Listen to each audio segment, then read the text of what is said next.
네, 안녕하세요. 좋은 아침입니다. 영상 하나 또 찍어 봐야죠. 이번 주제는 가장 저렴한 여행입니다. 세상에서 가장 싼 여행, 돈 안 드는 여행. 뭔지 아세요? 종점 여행입니다. 종점 여행이라고 요즘은 아마 거의 가시는 분이 없을 텐데, 종점에서 버스 타고 버스가 한 바퀴 돌아서 종점으로 돌아올 때까지 계속 가만히 앉아 있는 겁니다. 이게 무슨 여행이냐? 헛소리 마라. 이런 얘기 하실 수 있는데, 제가 예전에 참 힘들고 외롭고 돈 없고 할 때 유일하게 제가 가는 여행이 그거였어요. 동점여행. 그때 제가 요양원 나와서 일용직 하고 있을 텐데 뭐 다른 일자리도 얻을 수 없고 주위에 아무도 없고 그러다가 간혹 이제 쉬는 날이 되면 저도 사람이니까 누군가 그립고 한데 만날 사람도 없고 돈도 없고 하니까 그냥 제가 그때 했던 게 그 종점 여행이에요. 집 근처에 그때 지방 소도시에 살았는데 종점이 하나 있어. 버스 종점이. 거기서 이제 버스를 타요.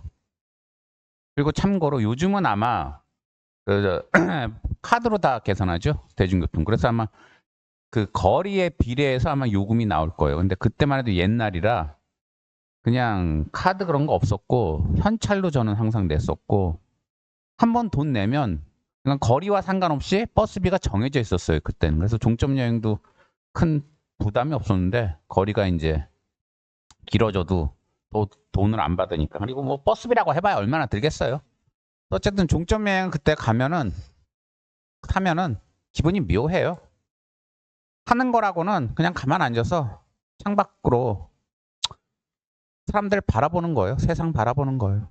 근데 그때 느끼던 게 지금도 생생하게 남아있는데 나는 왜 저 세상 속으로 들어가지 못할까?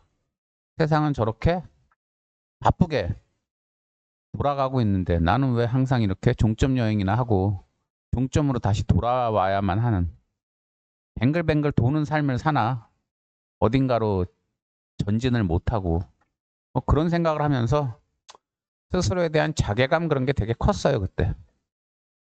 맨날 종점 여행을 하니까 나중에는 버스 기사들이 알아요. 처음에는 이제 제가 잠든 줄 알고 중간에 내려야 되는데 계속 이걸 타는 줄 알고 중간에 저한테 어디 내릴 때에서 내리라고 이렇게 뭐 알려주는 버스 기사들도 있었는데 나중에는 제가 이제 종점 여행하는 걸 다들 알게 됐어요. 그러니까 불쌍하게 보는 사람도 있고 한심하게 보는 사람도 있고 근데 대부분은 어쨌든 그닥 좋은 시선은 안 저한테 던지더라고요.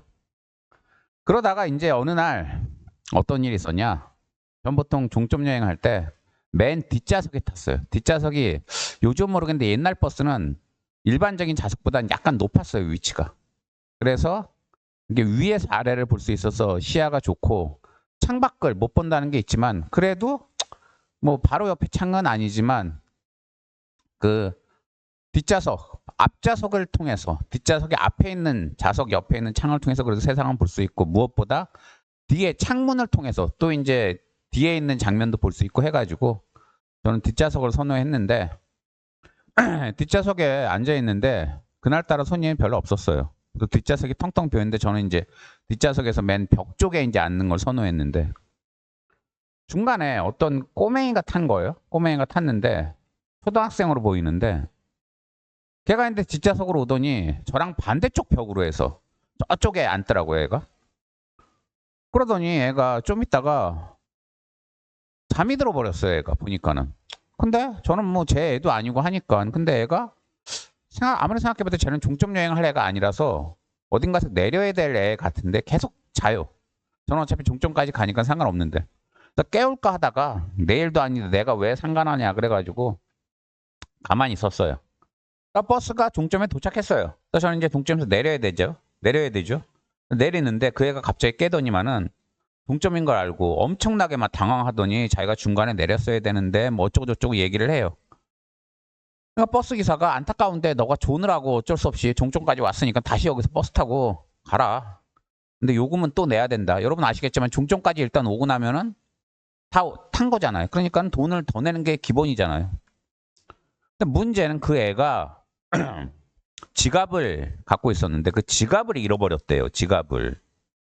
그러면서 지갑에 돈이 없으니까 버스를 또 못 타요. 근데 그것뿐만 아니라 지갑에 좀 큰 돈이 있었대요. 왜냐하면은 지가 가려는 데가 어느 병원에 지 엄마가 입원을 하고 있는데 그 엄마 병원비 이런 거를 할머니가 전해달라고 그래서 그거 이제 전달해주러 가던 길이었대요.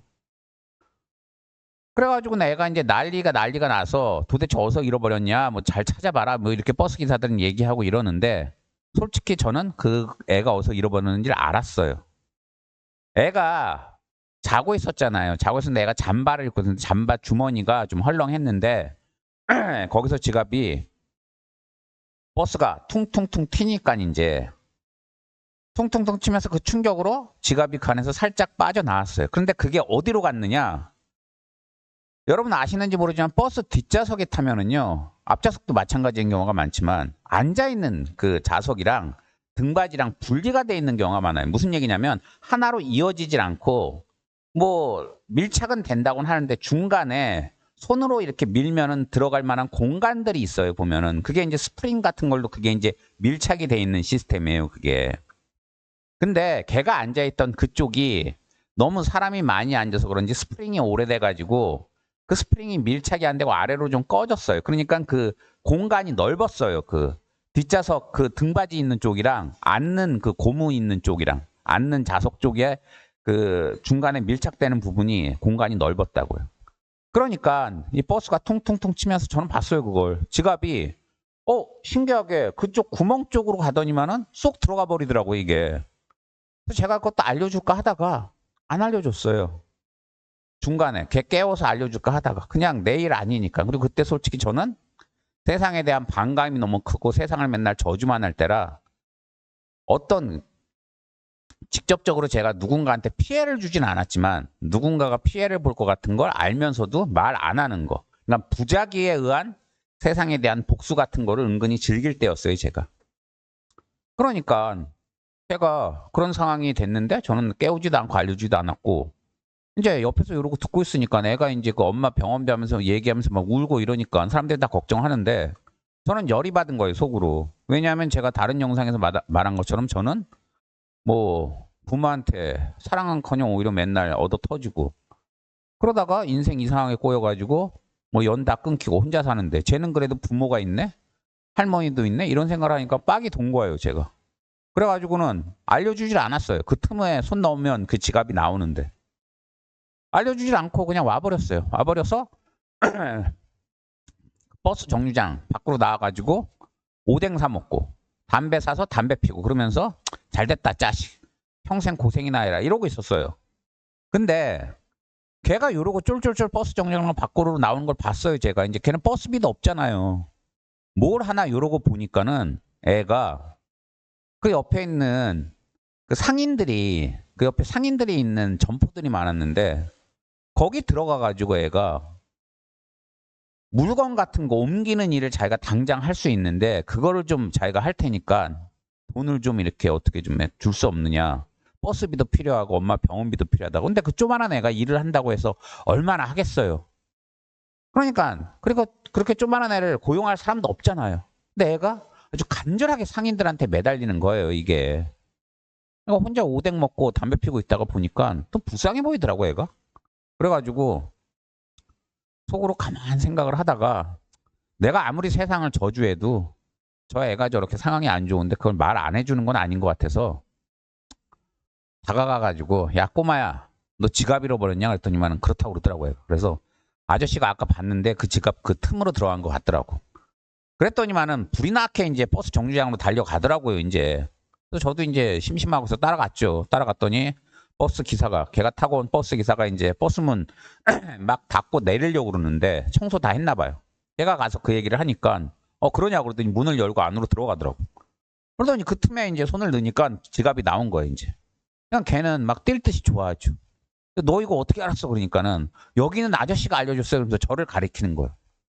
근데 그 옆에 다른 버스 기사들도 그때 마침 그때가 휴게 시간이고 했는지 여러 명이 이제 그 자판기 커피 먹고 있었거든요. 근데 그 사람들이 다 저를 알았어요. 아까 얘기한 것처럼 맨날 종점 여행 다니니까 저를 뭐 이상한 백수 이상하게 보고 그랬어요. 저를. 근데 걔가 저보고 이제 이 아저씨가 정말 자기한테 도움을 많이 줬다 그러니까 사람들이 갑자기 저를 이 사람 원래 부터 좀 훌륭한 사람이었다고. 말도 안 되는 이상한 소리를 하는 거예요. 저를 평소에 알지도 못하고 종점 여행이나 맨날 한다고 저를 은근히 그 사람들이 깔봤는데 또 건실한 사람 어쩌고 저쩌고 이런 얘기까지 나오더라고요. 자기네들이 날 뭘 안다고. 근데 제가 좋은 주말 아침에, 주말이 아니라 월요일 아침에 이걸 왜 찍느냐.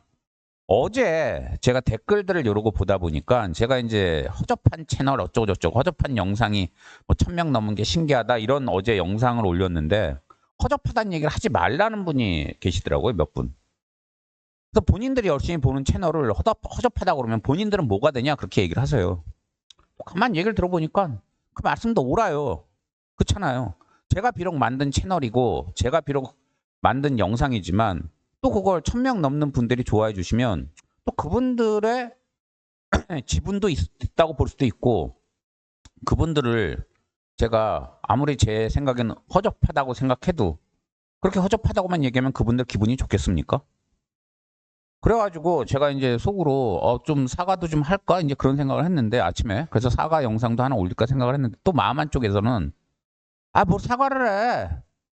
너가 만든 거고 너는 어차피 이 채널 망하길 원하잖아. 그런 생각이 또 들어요. 저는 솔직히 자기 파괴욕이 아직도 있어서 이 채널이 망했으면 좋겠다. 언젠가 제가 한번 빨가벗고 완전히 옷을 다 벗고 말도 안 되는 영상을 찍어서 유튜브가 이 채널을 바로 삭제해 주길 바라는 마음도 마음속에 있어요. 제가. 그러니까 제 마음속엔 두 가지 감정이 왔다 갔다 하는 거예요. 그 허접하단 말을 하지 말라는 분들에 대한 미안함 그리고 그 구독자분들에 대한 고마움 그리고 좀 채널을 잘 키워보자 이런 마음도 있지만 어떻게든지 망하자. 어차피 내 인생 망했는데 뭘 더 이상 뭐 유튜브에서 또 성공을 바라냐. 그런 마음도 있어요. 왔다 갔다 해요. 근데 그때 이 두 가지 마음이 이제 부딪혀서 느끼는 이질감이 그때 버스 정류장에서 그 애가 이제 그 지갑을 찾고 난 다음에 그 버스 기사들이 절 보고 갑자기 건실한 사람이라는 이럴 때 제가 느낀 이질감이랑 똑같은 거예요. 저는 그때 분명히 종점 여행이나 하고 다니는 그냥 일용직에 불과했는데 애 지갑 하나 찾아줬다고. 그것도 제가 알면서도 원래 안 찾아줄래다가 그냥 어쩔 수 없이 찾아준 건데 그걸 가지고 세상은 저를 대단히 좋은 사람 훌륭한 사람이라고 대우를 해주니까 굉장히 좀 기분이 그렇더라고요. 제가 그때 이상한 감정을 느꼈는데 그거를 어제 또 느꼈기 때문에 그게 생각나서 한번 영상 만들어 봤고요. 뭐 이 영상은 그냥 저란 사람이 이렇게 복잡한 사람이다 그걸 알리는 의도가 있고 혹시 여러분이 종점 여행 한번 해보실 기회가 있으면 돈 크게 안 들어요. 요즘 뭐 거리에 비례해서 뭐 버스 요금 나온다고 해봐야 어차피 2, 3천 원이에요. 한번 해보세요. 여러분 상황이 좋더라도 한번 해보세요. 그러면은 기분이 묘합니다. 어차피 난 여기 종점에서 버스 타서 또 한 바퀴 돌고 또 돌아온다. 그걸 그냥 즐겁게만 생각할 수도 있지만 창밖으로 세상은 이렇게 변하는데 나는 가만히 있고 원래 있던 장소로 돌아간다. 그런 생각을 하면은 또 기분이 어쨌든 참 미묘한 뭔가가 느껴질 거예요. 그게 좋은 감정이든 나쁜 감정이든. 그래서 여러분이 뭔가 삶에 새로운 뭔가를 한번 느껴보고 싶을 때 저는 이 종점 여행을 참 추천한다는 거. 그리고 하나만 더 말씀드리면 그때 제가 그 종점 여행 즐기고 다닐 때 그렇게까지 가난하진 않았어요. 그래도 일용직을 하기 때문에 뭐 중간에 내려서 종점 여행 다니다가 중간에 내려서 뭐 밥이라도 한 끼 사 먹고 또 다시 버스 타고 돌아올 수 있었는데 왜 한 번도 그러질 않고 주머니에 돈이 있음에도 항상 종점에서 타서 종점으로 돌아오는 그런 참 어찌 보면 참 되게 한심한 그런 행태를 계속 보였었는지 그때 제가 아마 마음속에 굉장히 저 자신에 대한 자포자기 그런 게 컸었나 봐요. 그리고 하나만 더 말씀드리면 어쨌든 그날 이후로는 제가 종점 여행 안 했어요. 왜냐하면은 그 버스 기사들이 저를 좋게 보니까 오히려 이질감이 느껴져서 이제 못 가겠더라고요. 사람들이 날 이렇게 좋게 보는데 또 종점 여행을 또 한다 이러면은 왠지 그 세상에 대한 이거는 이게 좀 아닌 것 같아요. 이게 뭔가 세상이 그럼 날 진짜 이상한 미친놈 볼 것 같고 그래가지고 그날 이후로는 종점 여행 안 갔고 종점 여행은 그날로 마쳤어요. 그리고서는 그 뒤로는 뭐 다른 일 하다가 어찌어찌 노무사가 되긴 했는데 저한테 그 종점 여행을 이렇게 즐기던 그 기간도 뭐 그다지 기억하고 싶지는 않지만 제 인생의 한 부분이었기 때문에 어쨌든 영상 한번 찍어봤습니다. 예, 좋은 월요일 되십시오. 감사합니다.